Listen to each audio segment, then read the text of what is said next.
Bom, Larissa, no programa de hoje nós vamos falar sobre a hipertensão e a nossa convidada é a professora doutora Vilma Helenice Contato Rossi, do curso de enfermagem da FESP. Professora, o que é a pressão arterial e o que leva à hipertensão? A pressão arterial é a força que o sangue faz para passar pelas artérias. Para circular. Para circular no organismo todo.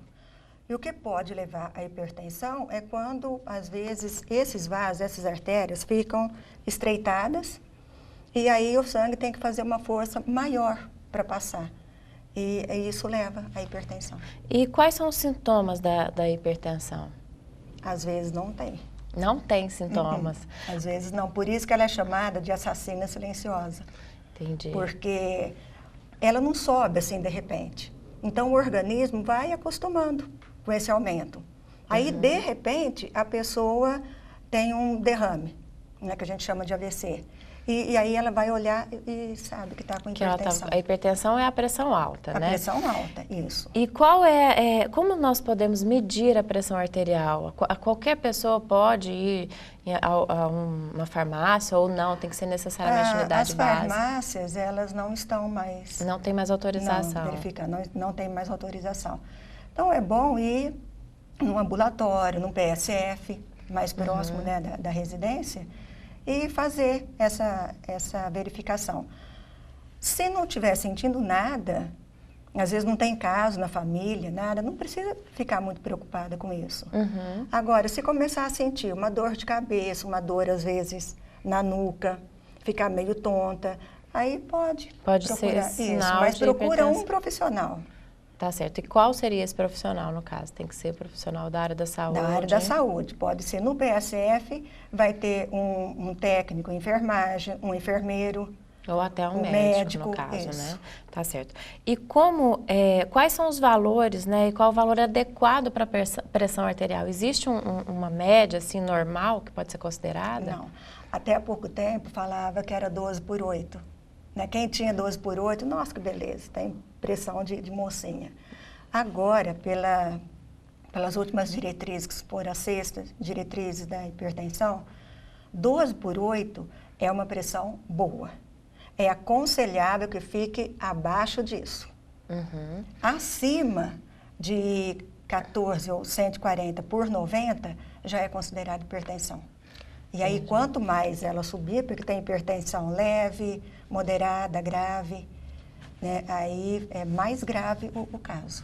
E a partir de que idade as pessoas precisam ficar atentas à hipertensão, à pressão arterial, no caso? Não tem uma idade. Claro que quanto mais velho for a pessoa, mais idoso, a possibilidade dessa pressão subir é maior do que num jovem, uma criança. Mas existe casos? Atualmente existe muitos casos de criança hipertensa. Por que isso? Porque já está tendo diabetes tipo 2, que era mais comum, continua sendo, mas já está tendo caso em criança, né, que era mais comum em adulto. Então, diabetes tipo 2, criança obesa e muito sedentária. Entendi. Né? Só internet, videogame, não faz atividade física. A alimentação também, muito à base de salgadinho. Isso daí está fazendo com que criança tenha pressão alta. Então, nesse caso, desde criança, é bom preocupar. Quais são os fatores que estão relacionados à pressão alta? O que pode ocasionar a pressão alta? Alguns eu já falei, né? Tem a questão da alimentação, a idade, né? Né? A idade, quanto mais vai avançando a idade, maior a possibilidade.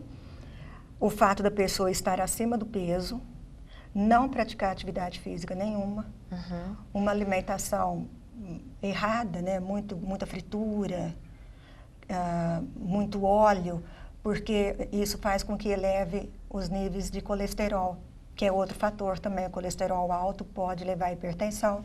Aquela questão das artérias que comprimem mais o sangue, que a senhora estava falando. Que seria a aterosclerose. Vai entupindo os vasos. E aí o sangue tem que fazer uma força maior para passar. Entendi. E tem também história familiar, né? Quem já tem famílias assim que todos, ou praticamente todos, são hipertensos. O sal é principais responsáveis pela hipertensão? Em relação à alimentação, não é só gordura, só óleo, fritura. O sal também. E o brasileiro ingere muito sal.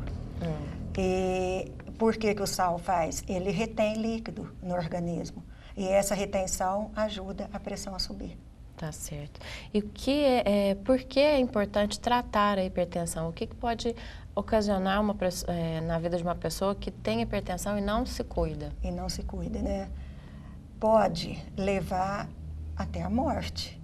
Então, um problema grave que acontece é o AVC, que é popularmente chamado de derrame, né? E esse derrame, muitas vezes, assim, pode-se dizer que 90% dos casos é causado pela hipertensão, pode deixar sequelas, né, na pessoa. Dependendo a área do cérebro que é afetada, a pessoa fica sem andar, sem falar, ou com dificuldade, né, na movimentação. Às vezes um lado todinho do corpo fica paralisado. Tudo provocado pela hipertensão. Pela hipertensão. E pode ocasionar também problemas do coração. Pode. Está Que tipo? muito relacionado. Uma insuficiência cardíaca, que à medida que ela vai agravando, a pessoa vai ficando cada vez mais cansada, não consegue fazer as atividades, não consegue andar numa distância pequena. Então, é um problema grave também que leva. E diabetes, que está muito relacionado, levando também a problema cardíaco e hipertensão.